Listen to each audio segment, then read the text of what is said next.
بسم اللہ الرحمن الرحیم۔ السلام علیکم ورحمۃ اللہ وبرکاتہ۔ ناظرین و سامعین، اگر آپ گوگل پر سرچ کریں کہ دنیا بھر میں نمبر 1 حرامی یعنی شادی کے بغیر بچے پیدا کرنے والا ملک کون سا ہے، گوگل پر یہ رائٹ کریں کہ where babies are born outside of marriage, تو جواب میں فرانس ہی آئے گا۔ فرانس کی کم سے کم 60% آبادی کنفرم حرامی ہے، جن کے باپوں کا ہی پتہ نہیں ہے، اور باقی جو 40% ہیں ان میں سے بھی شاید ہی کوئی کنفرم حلالی ہو۔ جو لوگ رسول مکرم صلی اللہ علیہ وسلم کی گستاخی کرتے ہیں، رب تعالی نے ان کی ایک نشانی یہ بھی بتائی کہ وہ نطفہ حرام کی پیداوار ہیں۔ عُتُلٍ بَعْدَ ذَلِكَ زَنِيمٍ، جو بد مزاج اور بد نسل یعنی بے باپوں کے ہیں وہی گستاخی رسول کر سکتے ہیں۔ آج فرانس اس آیت کا مصداق بن گیا ہے، بد نسل بھی ہے اور بد مزاج بھی۔ دنیا کو امن اور آزادی اظہار کا لالی پاپ دینے والا خود سب سے بڑا دہشت گرد ڈکلیئر ہو گیا ہے۔ جو چھپ چھپ کر اسلام پر حملے کرتے تھے وہ مجرم ثابت ہو گئے۔ مساجد میں بے گناہ مسلمانوں پر بے انتہا تشدد، کھلے عام عمارتوں پر گستاخانہ خاکے، نفرت آمیز مواد شائع کرنا، اسلام کے خلاف زہر اگلنا، نبی رحمت صلی اللہ علیہ وسلم کی بار بار گستاخی کرنا، ساری دنیا کو سر عام دکھایا گیا۔ مقصد کیا تھا؟ اسلام کو دبانا، محمد الرسول اللہ صلی اللہ علیہ وسلم کی شان گھٹانا۔ مگر وہ شمع کیا بجھے جسے روشن اللہ کرے۔ وَرَفَعْنَا لَكَ ذِكْرَكَ، ہم نے آپ کا ذکر بلند کر دیا۔ إِنَّ شَانِئَكَ هُوَ الْأَبْتَرُ، آپ کا دشمن ہی بے نام و نشان رہے گا۔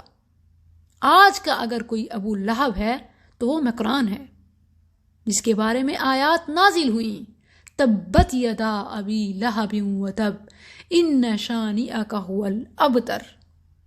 اللہ نے فرمایا کہ آپ کے گستاخوں سے نمٹنے کے لیے تو ہم کافی ہیں۔ انا کفیناک المستہزئین۔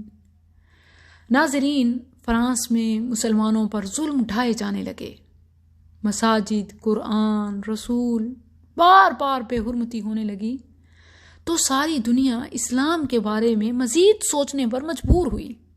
تجسس بڑھا کہ آخر قرآن میں کیا پیغام ہے کہ بار بار اسی کو بند کیا جاتا ہے، مساجد میں کیا ہے کہ انہیں بین کر رہے ہیں۔ دنیا سوچنے پر مجبور ہوئی۔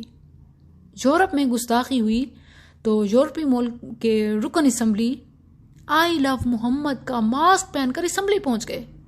اللہ اکبر صلی اللہ علیہ وسلم۔ حق سچ کی آواز مزید بلند ہونے لگی۔ فرانس کی ورلڈ کپ فتح میں اہم کردار ادا کرنے والا دنیا کے معروف اور مہنگے ترین فرانسیسی فٹ بالر پاؤل پونگا نے احتجاجاً فرانس کی نمائندگی سے انکار کر دیا۔ سوشل میڈیا پر بائیکاٹ فرانس پروڈکٹس اور کک آؤٹ فرینچ ایمبیسیڈر اور محمد الرسول اللہ کی رسپیکٹ محمد الرسول اللہ، یہ ٹاپ ٹرینڈ بن گئے۔ مسلمانوں نے قرون اولیٰ کی تاریخ دہرائی کہ شراب کی حرمت نازل ہوئی تھی تو مٹکے ہی توڑ ڈالے۔ مسلمانوں نے تاریخ دوبارہ سے دہرا دی، فرانس کی مصنوعات کو باہر نکال پھینکا۔ کہیں بھرے بازار میں مکران کے سر پر انڈے داغے جا رہے ہیں تو کہیں جوتوں سے درگت بنائی گئی۔ کسی عرب ریسٹورنٹ نے تو کورونا کی سوشل ڈسٹینسنگ کا خیال رکھتے ہوئے فرش پر مکران کی شکل پینٹ کر دی اور اس پر لکھوا دیا فضلاً کف ہونا، برائے مہربانی اس پر ٹھہریے۔ سوشل ڈسٹینسنگ کا خیال جو رکھنا ہے۔ سوڈان میں عوام نے فرانسیسی سفارت خانے کو آگ لگا دی۔ ناظرین یہ تو صرف شروعات ہیں. معافی نہ مانگی، گھٹنے نہ ٹیکے تو انہی کے جوتے اور انہی کا سر ہوگا انشاءاللہ. یہ رب تعالیٰ کا فیصلہ ہے. والذین یؤذون رسول اللہ لہم عذاب علیم. And those who abuse the messenger of Allah, for them is a painful punishment. ناظرین و سامعین، اسلام تو غالب ہونے کے لیے آیا ہے، مغلوب ہونے کے لیے نہیں. مگر کیا آپ ایز اے مسلم اسلام کی سربلندی میں اپنا حصہ ڈالنا چاہتے ہیں؟ رسول اللہ صلی اللہ علیہ وسلم کے گستاخوں سے بدلہ لینا چاہتے ہیں یا چاہتی ہیں بہنیں؟ تو ان کے پروڈکٹس کا بائیکاٹ کرنے کے ساتھ ساتھ ایک مؤثر اور اہم طریقہ یہ بھی آزمائیں کہ جو جھوٹ بولتا ہے وہ جھوٹ سے توبہ کر لے، جو تول میں ڈنڈی مارتا ہے وہ تول پورا کرنا شروع کر دے، جو رشوت لیتا دیتا ہے وہ اس سے باز آ جائے، جو سودی کاروبار معاملات میں ملوث ہے وہ اس سے جان چھڑائے، تاکہ ہمارے اندر کا رچا بسا شیطان اپنی موت آپ مر جائے اور ہم ان ملعونوں کے ساتھ کوئی مناسب برتاؤ کر سکیں جس کے وہ مستحق ہیں.